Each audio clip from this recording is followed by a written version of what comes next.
Bienvenidos una vez más a aprender un nuevo tema de matemática. Vamos a determinar en qué consiste la probabilidad clásica de cualquier suceso que vayamos a investigar. ¿Sí? Pero para poderlo entender necesitamos algunos conceptos que estén claros. ¿Sí? Vamos a recordarlos. Uno de ellos es el experimento aleatorio.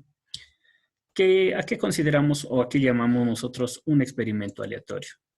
¿Sí? Un experimento aleatorio es un proceso o una operación o un experimento en el cual se cumplen dos condiciones. La primera es que tengan dos o más posibles resultados y la otra condición es que no sabemos cuál de ellos sucederá. Aquí tengo algunos ejemplos. Si lanzamos un dado, hay más de dos posibilidades. Y si lo lanzamos, no sabemos de qué lado va a caer, hacia arriba o hacia abajo. ¿Sí? Hay más de dos posibilidades y no sabemos cuál de ellas sucederá. Cuando extraemos una carta de un grupo de barajas, es otro experimento aleatorio. Y también cuando lanzamos una moneda, ¿sí?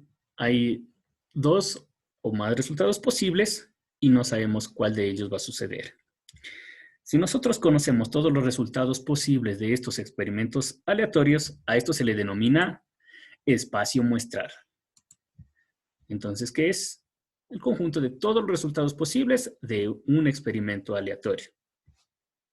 Si lo revisamos rápidamente, del dado, ¿cuál sería su espacio muestral? Como es un conjunto, lo vamos a representar de esta manera. Vamos a poner E de espacio muestral y aquí están todos sus elementos que representan a los puntos con los que puede caer hacia arriba el dado. En la moneda, puede ser que caiga cara o sello. Y en la baraja tenemos todas estas posibilidades, ¿sí? Que son 52. De cada juego tenemos 13 cartas, como son 4 tipos, son 52 resultados posibles en la baraja. A eso se le denomina el espacio muestral. Si de este espacio muestral nosotros sacamos subconjuntos, a esto se le denomina un evento o un suceso. Por ejemplo, si tengo el experimento del dado, aquí tenemos el espacio muestral y aquí tengo un suceso. Este suceso es salir cara par. Entonces, como es un subconjunto del espacio muestral, a esto se le considera un suceso o un evento, que tiene 3 elementos en este caso. Muy bien. Aquí tengo otro ejemplo de otro evento, salir la cara 5. ¿Cuántos elementos tiene? 1. Estos eventos, estos sucesos que tienen esta característica de tener un solo elemento se le denomina un suceso simple. Y el que tiene más de uno se le denomina compuesto, como en este de aquí. El ejemplo A es un suceso compuesto y el ejemplo B o el suceso B es uno que es simple. También vamos a tener sucesos de este tipo. Aquí tengo el suceso salir 6 o menos. ¿Por qué elementos estarían formados? Si nos damos cuenta, todos estos elementos son los mismos del espacio muestral. Cuando un suceso es igual al espacio muestral, a este suceso se le denomina un suceso seguro o cierto. Entonces, ¿cuál es la condición para que un suceso sea denominado seguro o cierto? Cuando es igual al espacio muestral. Aquí tengo otro ejemplo. Si seguimos en un dado, es un buen ejemplo característico de trabajar con un dado porque nos podemos dar cuenta de algunas cosas. Aquí le he puesto salir la cara 7 o salir el número 7 en un dado. Y vemos que eso es imposible. ¿Sí? Sale fuera de las posibilidades del espacio muestral. Entonces, como sale fuera de las posibilidades, a este evento le vamos a llamar un evento o suceso imposible. Con estos conceptos básicos, nosotros podemos ahora sí determinar qué es la probabilidad de un evento o de un suceso. Y la probabilidad o el criterio que vamos a utilizar es la probabilidad clásica. Esta probabilidad clásica es aquella que se la puede calcular matemáticamente antes de realizar el experimento aleatorio. ¿Sí? Y para ello se deben conocer la cantidad de elementos que tiene el espacio muestral y la cantidad de elementos que tiene el evento. ¿Sí? Por ejemplo, para poder entender, ¿no? La definición. La probabilidad de un evento va a ser igual al número de elementos, tenemos que contarlos, cuántos elementos tiene ese evento y dividir para el número de elementos que tiene su espacio muestral.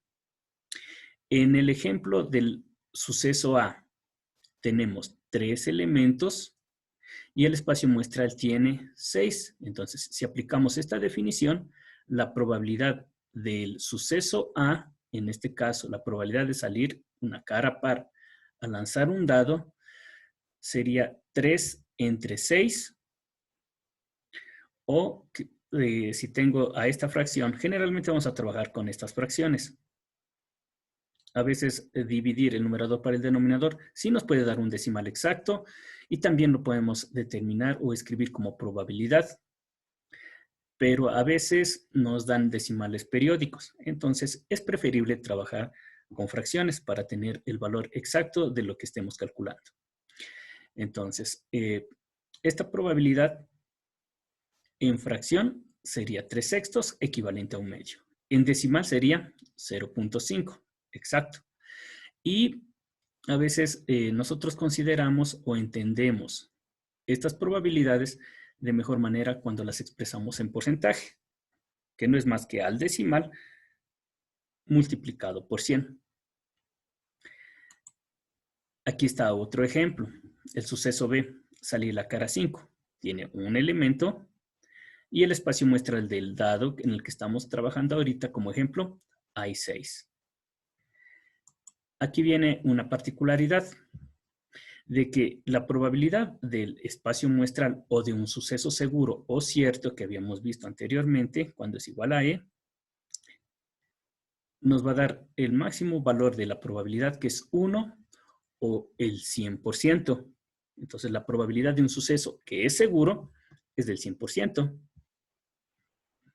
Pero también podemos calcular la probabilidad de un suceso imposible, como sabemos que tiene 0 elementos del espacio muestral, porque es imposible, va a valer 0. Entonces, esta es la probabilidad clásica, que la podemos entender si están claros los conceptos que los revisamos hace un instante. Y podemos determinar una propiedad de estas probabilidades. Finalmente, y lo que hemos visto y podemos generalizarlo es de que la probabilidad de cualquier evento, el mínimo valor al que va a tener va a ser 0 y el máximo valor va a ser 1. 0 es cuando tengamos un suceso imposible y 1 es cuando tengamos un suceso que es seguro o cierto.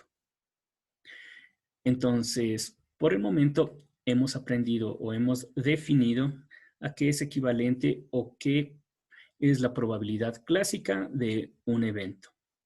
Posteriormente vamos a hacer operaciones con estas probabilidades y vamos a ver que podemos entender algunos fenómenos en los que están involucrados probabilidades que se aplican a la vida cotidiana.